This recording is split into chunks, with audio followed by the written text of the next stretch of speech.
A campus radio station is going to be in action. An interviewer is interviewing a man from the university for the survey. Listen to the conversation between them and circle the best answer from A, B, or C for questions 1 to 4.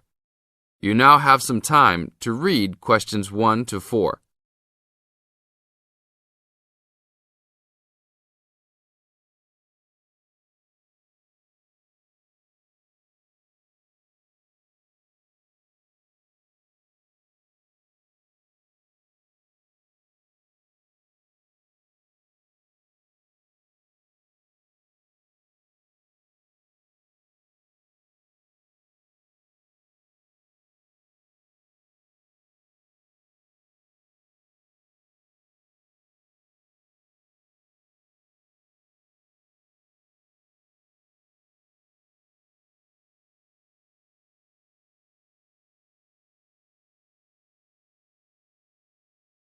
Now, we shall begin. You should answer the questions as you listen, because you will never hear the recording for the second time. Listen carefully and answer questions 1 to 4. Excuse me, I'm conducting a campus survey. Would you have time to answer a few questions? What's it all about? We're doing some market research for a new campus radio station starting in the next few months. That's okay. Sounds good. Great. I'll just work through this form with you. And if we could start with some personal background information? Sure. Right. If I could have your age, please. 26. Okay, good. And are you a student, teacher, or in another job? Well, I'm a tutor, but I'm also a postgraduate student, so I don't know what you might call me. What do you think? Okay, well, I'm more of a teacher, really. Fine.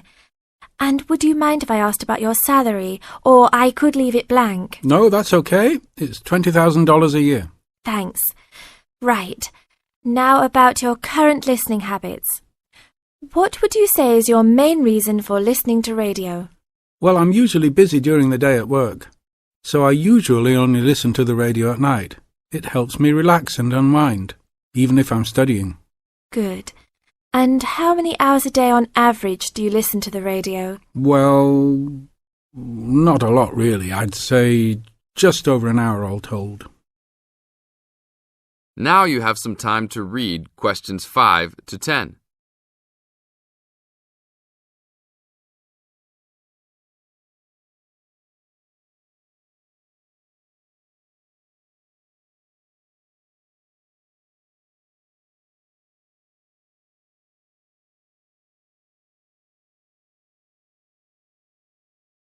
Now listen to the second part of the interview and answer questions 5 to 10. So, what are the 2 main times of the day that you listen to the radio? Well, for a little while around breakfast time, and then it tends to be later, after dinner, when I've finished any serious work I need to do. And what sort of radio programs do you like? I like the news, but I also like classical music. It helps me to relax. Fine. And turning to the new campus station, which type of programs would you prefer? I think the existing radio stations cater for my need for news. So I'd like to see programs about local information, providing a service to the campus community. And in the same vein, perhaps more for academic viewers, some lectures or relevant programs. I see. And if you had to give the new director some specific advice when they set up the station, what would you tell them? I think I'd advise them to be careful about the quality of the broadcasts. The sound system. There are a lot of radio stations and people can change their loyalty quickly if it doesn't meet their needs. I think they should do more of these kinds of interview too, talking with existing and potential customers. Oh, I'm pleased you think it's useful. Certainly, yeah. Good. Now, this station will not be fully funded by the university. So how often do you think it is tolerable to have adverts? I think, out of that list, I'd say every quarter of an hour. Of course, that's providing they don't last for 10 minutes each time. Oh, quite. And are you interested in attending any of the special promotions for the new station? Yes, I'd be happy to. as long as they're held on the campus or nearby. OK, I'll note that down. And finally, may we put you on our mailing list? Well, I prefer not, except for the information about the promotions you just mentioned. OK. Can I have your name and address? Of course. I have a card I can give you. Oh, great. And thanks a lot for your time, and we look forward to seeing you. Yeah, sure. Thanks. That is the end of part 1. You now have half a minute to check your answers.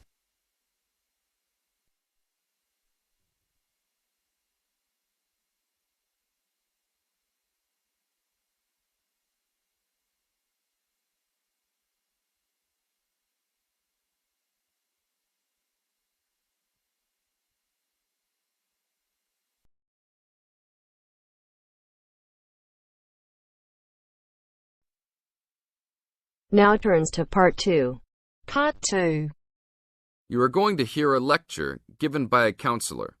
First, you have some time to look at questions 11 to 15.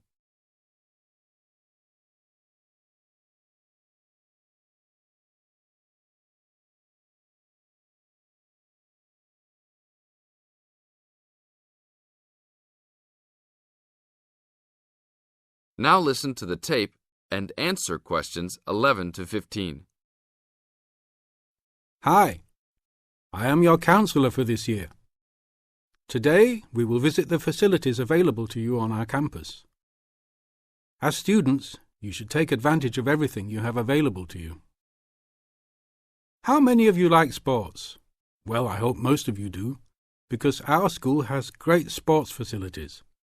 We have an indoor gym with state-of-the-art equipment. First, I want to tell you about our basketball facilities. There are 2 basketball courts. Both are full court and open for student use.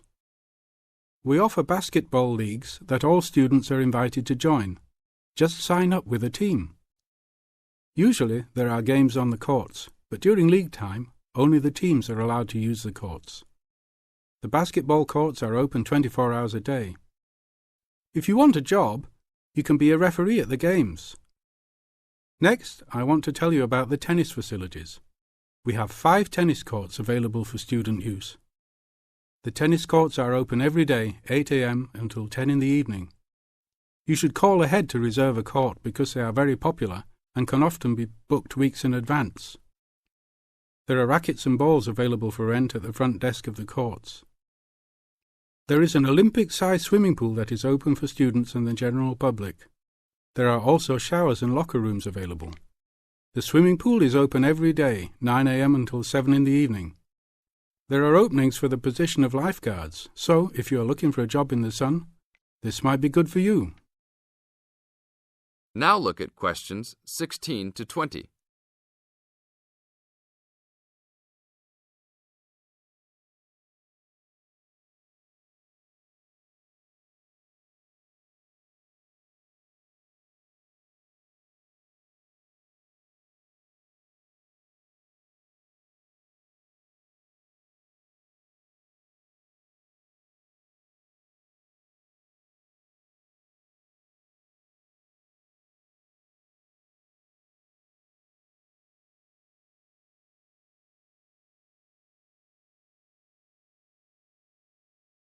Now listen to the tape and answer questions 16 to 20. There are also 2 weight rooms and a gymnastics room. The weight rooms have all the standard equipment available. Please check with the gym to see the open hours because they vary from time to time. The gymnastics room is usually not open for individual users because there are almost always classes held in the room. However, if you are interested, you may sign up for gymnastics classes.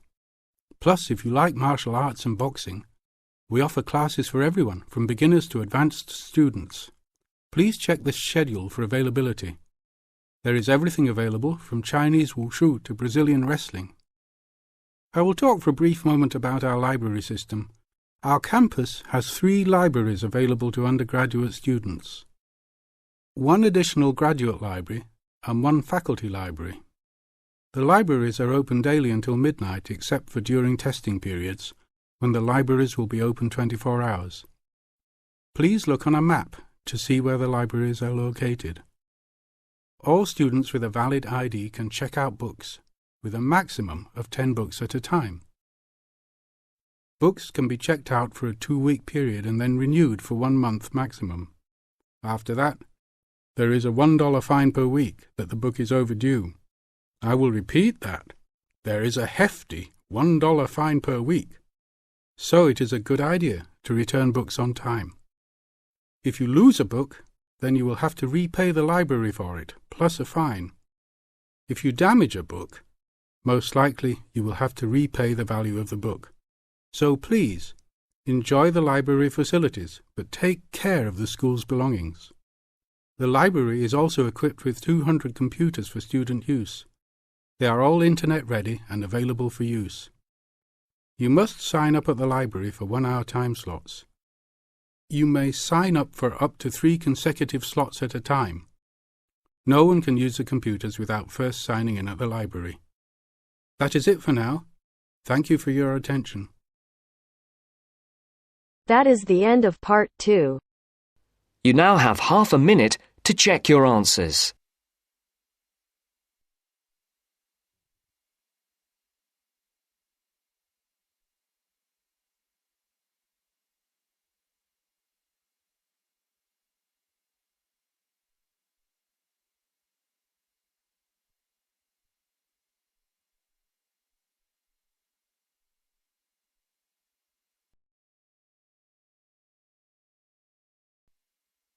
Now turns to part 3.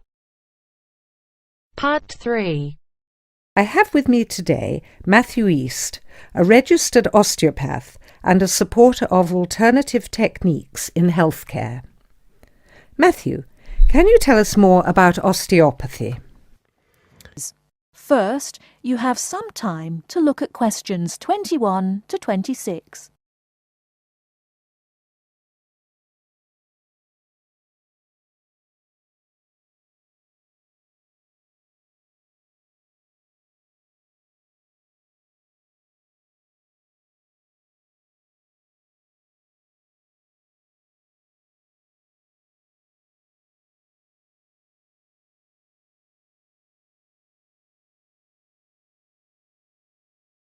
Now listen carefully and answer questions 21 to 26.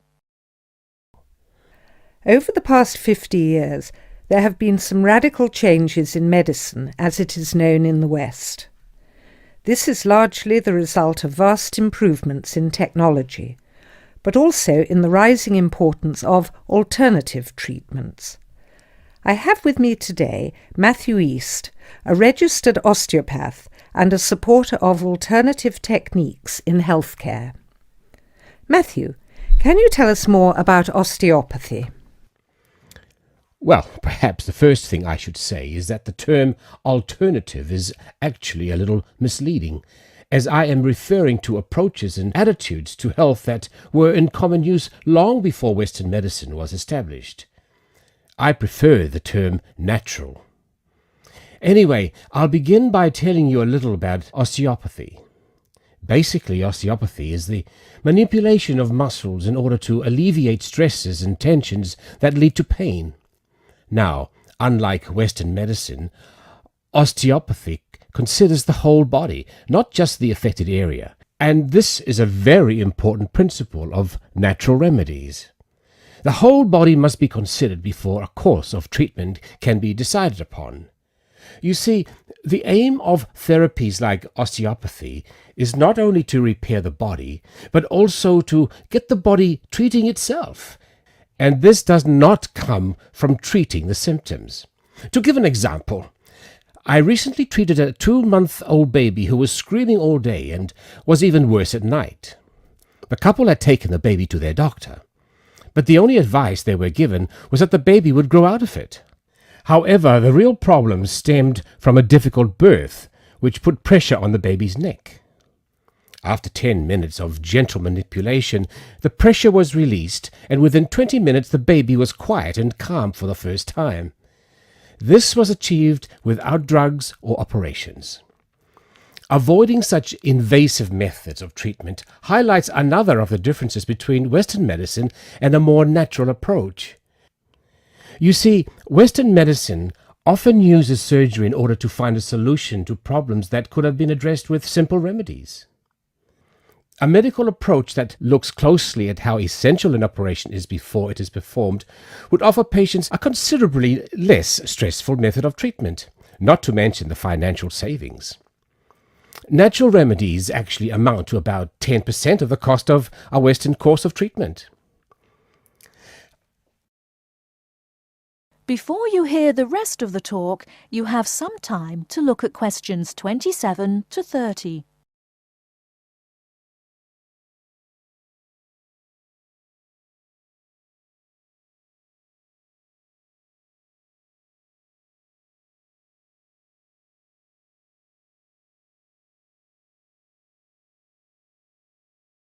Now listen and answer questions 27 to 30. I'd like to mention the subject of surgery again a little later, but I would like to say at this point that there are those that claim that the benefits of osteopathy and herbal therapies are largely psychological, that they have not undergone the clinical trials that pharmaceuticals have. To answer that, you only need to look at the example I gave earlier of the baby that stopped crying less than an hour after treatment, but was obviously far too young to react because of purely psychological factors. Another example can be seen in the successful use of acupuncture in the treatment of animals. In response to criticism regarding clinical trials, it is worth noting that the power of pharmaceutical companies is such that, although some drugs fail the standards required of them, they are sometimes still prescribed by doctors. Moving on to another point, it should be stressed that natural remedies, in addition to having no side effects, can also be applied to any patient. Now, I'm not suggesting that the same treatments are used indiscriminately. Although natural remedies can be used with any age group, the treatment selected is very specific to the person. By this I mean that not only the general health of the patient needs to be considered, but also their habits, diet, and lifestyle in order to build a complete picture. However, I am not suggesting that we should reject Western medicine entirely. In fact, there have been occasions when I have referred patients to their doctor, as I felt that in those cases it was the most suitable course of action. There are many situations in which it is by far the best option. Take emergency surgery, for example. Obviously, more natural remedies do not provide the speed required in such cases. The best solution would therefore be an open-minded combination of the two forms. Well, thank you very much, Matthew. That was a very interesting insight into natural treatments. Next week we'll be inviting Dr. Moore. That's Moore onto the programme to argue his case as a doctor. Until next week then, goodbye. That is the end of part 3. You now have half a minute to check your answers.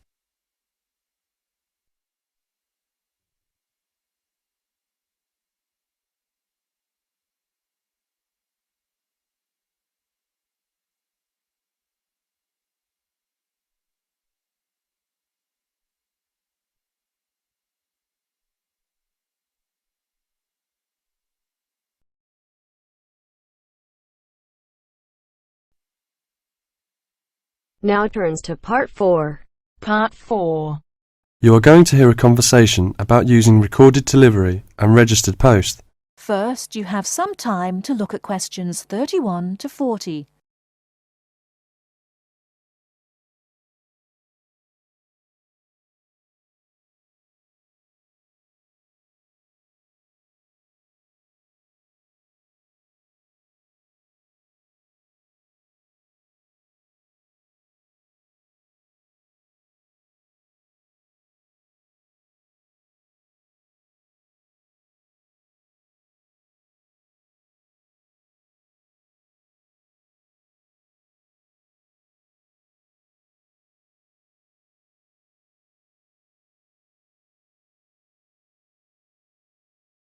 Now listen carefully and answer questions 31 to 40. Tom, where are you going? To the post office. I'm going to send some packets to Leeds. Do you know the best way to send them? Well, if your need is for a record of posting and delivery rather than compensation for loss, recorded delivery is particularly suitable for sending documents and papers of little or no monetary value. Well, what can we send for recorded delivery? All kinds of inland postal packets except parcels, airway and railway letters and parcels.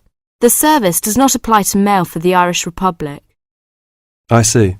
How do I post them? You should get a certificate of posting form from the container in the post office and follow the instructions shown on the reverse. The certificate will be your record of posting. Can I send anything in the post? No, you can't. You must not send banknotes, currency notes, and some valuable things because there is no special handling in the post. Recorded delivery mail is carried with the ordinary unregistered post, and there is no special security treatment. How do we use recorded delivery? Well, when your letter or packet is delivered, it is signed for by the recipient and a record is kept by the post office. The post office does not undertake to deliver recorded delivery or any other mail to the addressee in person, but to the address shown. You can obtain confirmation of delivery by completing an advice of delivery form either at the time of posting or later. This form will be signed by a post office official, not by the addressee of the recipient. A fee is payable, which is lower if the form is handed in at the time of posting. Is there any compensation for loss? Well, compensation is limited. Compensation may be paid for loss or damage, but will not be paid for money or any other inadmissible item. If you want a speedy service for articles of value with extra security of handling en route, and wish to have compensation in the event of loss or damage, you should use registered post. What can we send if we use registered post? Any first-class letter or packet except airway letter or railway letter.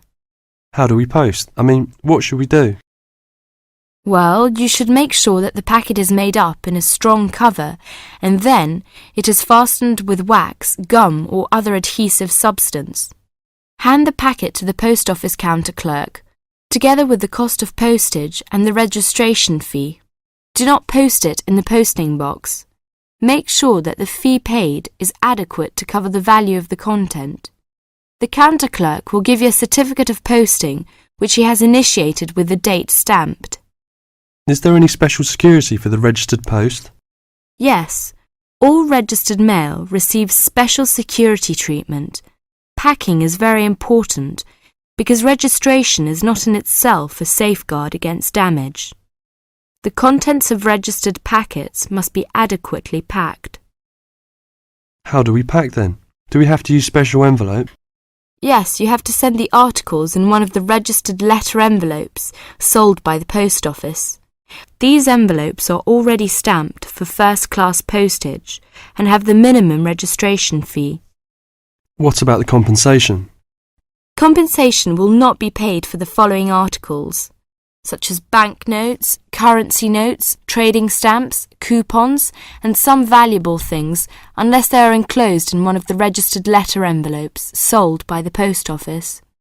I see. How does it deliver? The recipient on delivery signs for your registered mail. The post office does not undertake to deliver registered or any other mail to the addressee in person, but to the address shown. You can obtain confirmation of delivery by paying an additional fee and completing an advice of delivery form, either at the time of posting or later.